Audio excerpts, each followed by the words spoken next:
चलिए आज एक कहानी सुनते हैं। एक ऐसी कहानी जो व्यापार, नैतिकता और हमारे समाज के बारे में बहुत कुछ सिखाती है।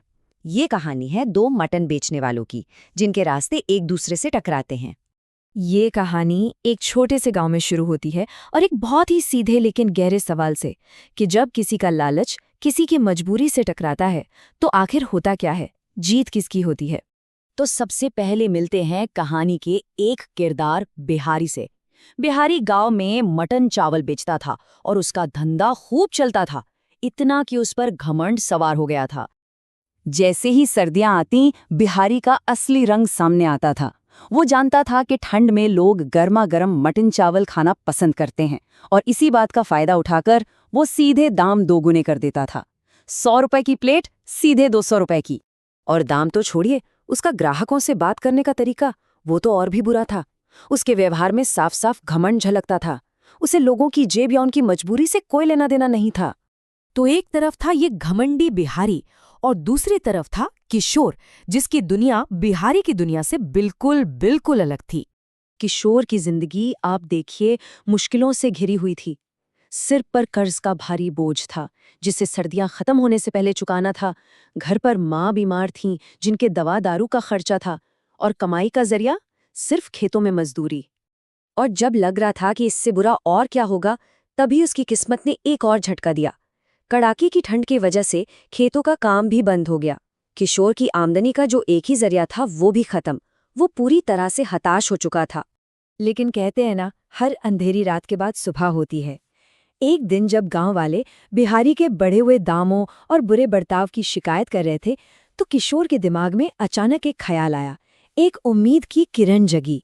तो बस इरादा पक्का था। दोस्तों ने भी मदद की, कुछ पैसे उधार दिए, और किशोर ने फैसला कर लिया कि वो अपना खुद का मटन का ठेला लगाएगा।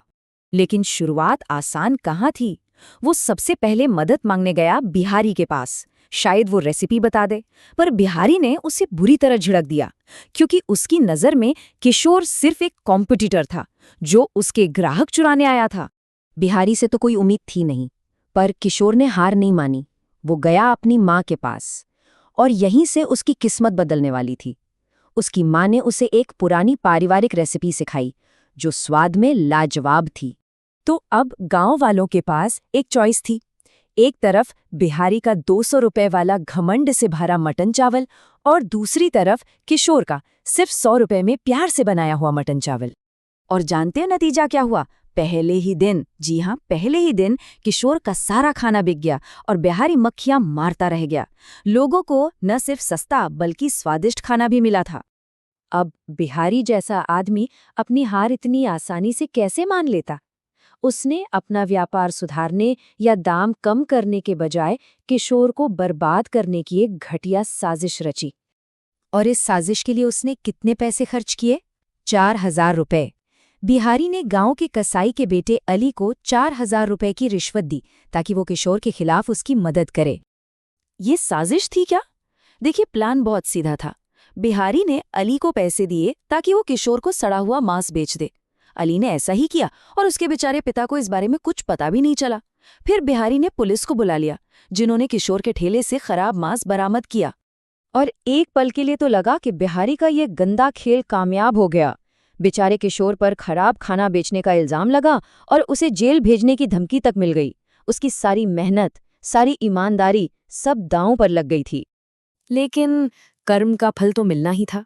कहानी अब एक ऐसे मोड़ पर आती है जहां सच सामने आने वाला था और हर किसी को अपने किए का हिसाब मिलना था। जब पुलिस कसाई की दुकान पर पहुंची और सख्ती से पूछताछ हुई, तो अली ज्यादा देर टिक नहीं पाया। वो टूट गया और उसने सारा सच उगल दिया। उसने बता दिया कि असली गुनाहगार उसका पिता नहीं बल्कि बिहारी है। तो आखिर में हुआ क्या? जिसका जो हक था उसे वो मिला। बिहारी अपने लालच और साजिश की वजह से जेल पहुंच गया। अली को भी अपनी गलती की सजा मिली, और किशोर, उसकी ईमानदारी और मेहनत रंग लाई और वो एक कामयाब दुकानदार बन गया। और इसके बाद किशोर ने कभी पीछे मुड़कर नहीं देखा। वो अपना काम पूरी लगन और ईमानदारी से करता रहा, और गांव वालों को हमेशा स्वादिष्ट और सही दाम पर खाना खिलाता रहा। तो ये कहानी हमें एक बहुत ज़रूरी सवाल के साथ छोड़ जाती है। आखिर सफलता की असली रेसिपी है क्या? सिर्फ अच्छा स्वाद या फिर वो ईमानदारी और अच्छी नीयत जो स्वाद में घोली जाती है?